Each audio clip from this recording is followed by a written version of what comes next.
கவனமாக கேளுங்கள். இமாம் அபூ ஹனீஃபா ரஹிமஹுல்லா அவர்கள் என்ன கூறுகின்றார்கள்? அல்லாஹு அக்பர். இதா ஸஹ்ஹல் ஹதீஸு ஃபஹுவ மஸ்ஹபி.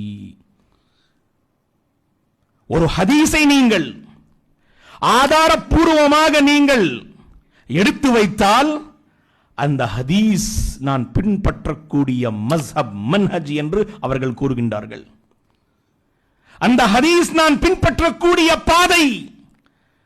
ஆதாரப்பூர்வமாக நீங்கள் அந்த ஹதீஸை சஹீஹான ஹதீஸ் என்று நீங்கள் எடுத்து வைத்தால் அதை நான் மனதால் ஏற்றுக்கொள்வேன். அதுதான் நான் கடைபிடிக்கக்கூடிய பாதை.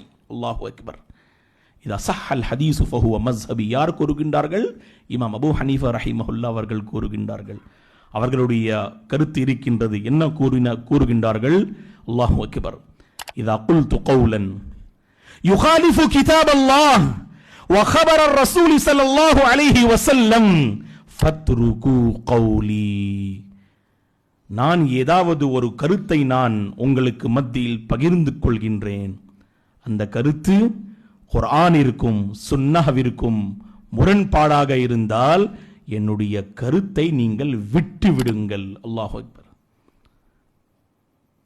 இப்படிப்பட்ட உலமா பெருமக்களை நாம் கண்ணியப்படுத்த வேண்டாமா?